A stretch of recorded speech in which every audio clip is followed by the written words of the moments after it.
Hola a todos, bienvenidos a un nuevo episodio de Bima Discipleship México. Los acompañan sus anfitriones José Luis Teja y Yao Díaz. Bienvenidos sean otra vez. Recuerda que si quieres escuchar el podcast original en inglés, lo puedes encontrar en bimadiscipleship.com. En esta ocasión, ¿qué es lo que vamos a ver, Yao? Vamos a continuar nuestro recorrido por la historia bíblica y nuestra pregunta inicial va a ser, ¿por qué Dios escogió a Abraham? Normalmente para nosotros esta pregunta puede no tener ninguna relevancia porque bien podemos pensar que pues Dios escoge a quien quiere. Pero para una mente judía esto tiene un fuerte motivo porque la historia está ahí para enseñarnos. Y normalmente lo que Dios quiere es tener un compañero en nosotros, en la humanidad. Entonces esta historia, esta manera en la que se escogió a Abraham, tiene todo un trasfondo que vamos a ver verso a verso. Entonces vamos a ir a Génesis 11 en el versículo 27 y en esta ocasión vamos a utilizar la versión de Nueva Traducción Viviente para que nos acompañen en esta lectura. Dice la Biblia en Génesis 11:27. Este es el relato de la familia de Taré. Taré fue el padre de Abraham, Nacor y Harán. Y Harán fue el padre de Lot. Pero Harán murió en Ur de los Caldeos, su tierra natal, mientras su padre Taré aún vivía. Durante ese tiempo, tanto Abraham como Nacor se casaron. El nombre de la esposa de Abraham era Sarai, y el nombre de la esposa de Nacor era Milca. Milca y su hermana Isca eran hijas de Harán, el hermano de Nacor. Pero Sarai no podía quedar embarazada y no tenía hijos. Cierto día, Taré tomó a su hijo Abraham, a su nuera Sarai, la esposa de su hijo Abraham, y a su nieto Lot, el hijo de su hijo Harán, y salieron de Ur de los Caldeos. Taré se dirigía a la tierra de Canaán, pero se detuvieron en Harán y se establecieron allí. Taré vivió 205 años y murió mientras aún estaba en Harán. Normalmente estamos acostumbrados nos introducimos con Abraham por primera vez en Génesis 12, que es cuando el Señor le habla a Abraham, y perdemos de vista esta parte de la escritura en Génesis 11, que es una genealogía y es donde se menciona por primera vez a Abraham. Entonces, vamos a ver cómo dentro de esta genealogía justo vamos a encontrar que existe un mensaje muy importante que nos permite descubrir por qué Dios escogió a Abraham. En esta ocasión también tenemos una presentación en la cual vamos a estar ilustrando gráficamente esta genealogía. Entonces, en esta primera diapositiva vamos a encontrar que vemos a Taré, que es el padre de tres personas, el padre de Abraham, de Nacor y de Harán. A continuación, la escritura nos menciona que Harán es el padre de Lot. Y también nos menciona que Harán murió incluso antes que su padre. Por otro lado, también vemos que en el versículo 29 se menciona que Abraham y Nacor se casaron. Abraham se casó con Sarai y Nacor se casó con Milca. Gráficamente también en la diapositiva que te presentamos podemos entender que Milca, la esposa de Nacor, es también hija de Harán. Y también queda una hija de Harán que se llama Isca, queda ahí volando, ¿no? Por así decirlo. Porque Abraham se casa con Sarai. Realmente es un nombre que se introduce, pero no se menciona que Sarai tenga relación con esta familia. Como así sucede con Milca y con Isca, que se menciona claramente que son hijas de Harán.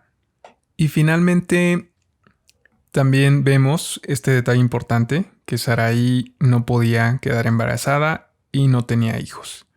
Se menciona este problema de su esterilidad aquí. Bueno, y en sí, ¿qué problemas, qué cuestiones complicadas podemos ver? Te invitamos a pensar en eso. O sea, ¿qué es lo que encuentras de extraño en esta historia, en estos versículos? Y también gráficamente ayudándote con las presentaciones. Así es. El primer problema que yo creo que se nos hace como algo evidente a todos, y de hecho muy criticado en la Biblia por mentes contemporáneas, modernas, occidentales, es esta cuestión del incesto, que se ve claramente en Nacor, que se está casando con su propia sobrina, que es Milca. Entonces, aquí se está incurriendo en algo que hoy en nuestros días pues es ilegal, o es algo que no está permitido en la mayoría de las sociedades modernas, y que creo que también nos causa así como de qué. O sea, prácticamente el tío se está casando con la sobrina, ¿no? Y pues eso yo creo que es un problema para, bueno, al menos en la lectura, ¿no? Moderna. Sí, lo es. Y otro punto es que normalmente las mujeres no son nombradas en la genealogía bíblica, a menos que sean necesarias para la historia. Podemos ver justamente que en el caso de la esposa de Harán, pues no sabemos el nombre, no sabemos si se concibió de manera natural o de otra forma, pero ella no es mostrada en la Biblia, en comparación a estas tres mujeres, Saraí, Milca e Isca. ¿Por qué se mencionan a ellas tres?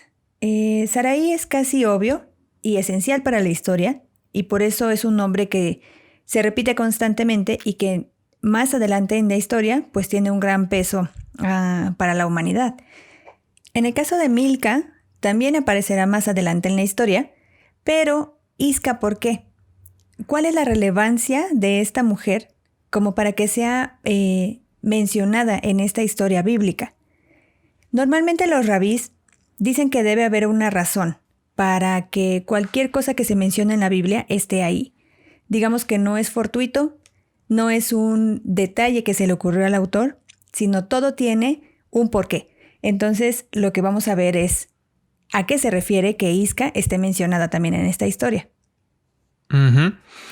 También un detalle pequeño, mínimo, pero yo creo que tal vez relevante de mencionar, es que justamente Harán, que es el hermano menor, porque recordemos que en estas escrituras, si encontramos mencionados 3 nombres, personajes, bueno, aquí en este caso se menciona Abraham, Nacor y Harán, que se menciona como por tradición, el primero debería ser el hermano mayor y después los hermanos subsecuentes, ¿no? Entonces, por lo tanto, Harán sería el hermano menor, y Harán fue el que se casó primero en este caso, siendo así el padre de Lot, de Milca y de Isca. Ahora, volviendo a lo que comentaba Yao sobre la relevancia del por qué mencionar a Isca, a esta mujer, que incluso pues se menciona solo una vez, pero ¿por qué mencionarla? En este punto es importante mencionar que la referencia del Midrash, que el Midrash ya lo hemos comentado antes en otros episodios, bueno, en episodios anteriores ya hemos hablado de él. El Midrash es una explicación escrita por los rabís judíos. Es una explicación sobre el texto sagrado. En este caso sería la explicación tal vez sobre este escrito del capítulo de Génesis. Específicamente en la explicación del Midrash sobre esta parte del texto, se cuenta una historia sobre Abraham, en donde él deja a su familia y deja su hogar. Y al final de esta historia, Abraham se casa con Isca. Entonces, ¿qué es lo que nos está enseñando el autor del Midrash con esto? Estaría prácticamente contradiciendo lo que dice la Biblia, ¿no? Porque nos está diciendo que Abraham se está casando con Isca, cuando la Biblia nos dice que Abraham se casa con Sarai. Entonces, ¿qué hay aquí, no? ¿Qué pasó aquí? ¿Por qué los rabís justo enseñarían que Abraham se casó con Isca? Si el texto es bien claro, ¿no? Lo acabamos de leer en la Biblia, que Abraham se casa con Sarai. Si nosotros indagamos en la lengua hebrea y en la lengua de los caldeos, podemos encontrar que Isca significa princesa. Y para nosotros, para las traducciones que ya tenemos en la Biblia sobre el nombre de Sarai, tenemos la traducción tal cual como mi princesa. Entonces, tomando en cuenta este Midrash, esta explicación del texto que tenemos, podemos intuir incluso que Sarai e Isca son la misma persona. Así que eso se puede ver en la siguiente presentación, que ya en este punto Sarai no es alguien externo, digamos, a la familia, porque ya los dos tíos están casándose con sus dos sobrinas. Y hay que recordar justo algo que mencionaba José Luis al principio, es que esta idea del incesto en este mundo patriarcal tiene mucho sentido porque te encargas de tu propia familia.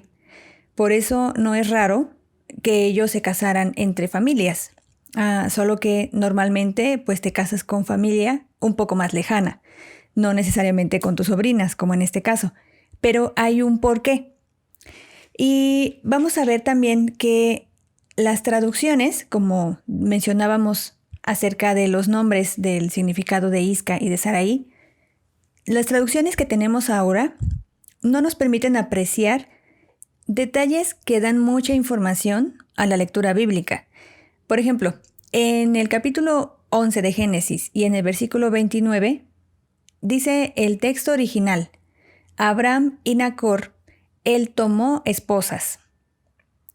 Antes ya habíamos encontrado una historia similar, como este mismo tipo de expresión, en la historia de Noé, cuando sus hijos, Sem y Jafet, lo cubren con un manto. Esto se encuentra en Génesis 9:23, donde dice: entonces Sem y Jafet, él, tomaron un manto. Obviamente para nuestras traducciones, este artículo él no tiene sentido, porque es como si se refiriera a un singular cuando está hablando de plural, cuando está hablando de dos personas. Entonces, este artículo se refiere a la persona que está tomando el crédito por la acción que están haciendo esas dos personas.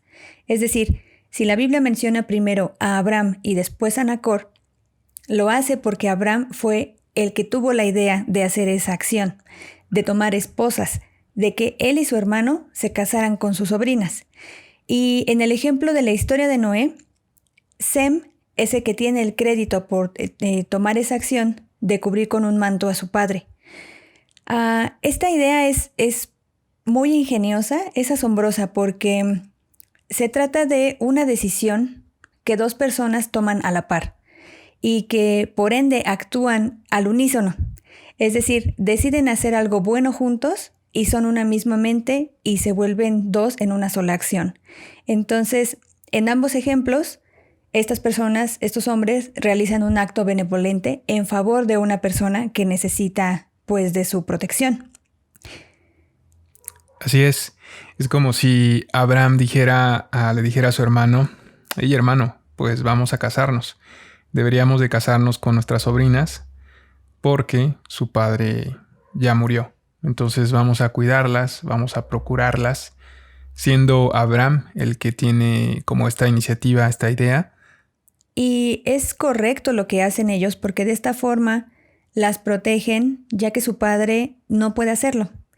En este mundo patriarcal, los padres son los que dan comida, dan protección, dan seguridad, dan dignidad.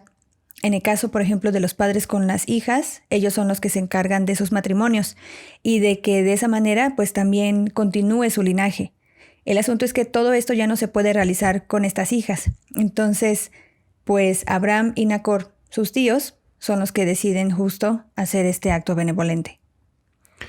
Ahora, hay un detalle muy importante en esta historia, porque Abraham, siendo el primogénito de su padre, y además siendo el que tiene esta idea de casarse con sus sobrinas, digamos que él tendría el derecho tal vez de escoger con quién casarse, ¿no?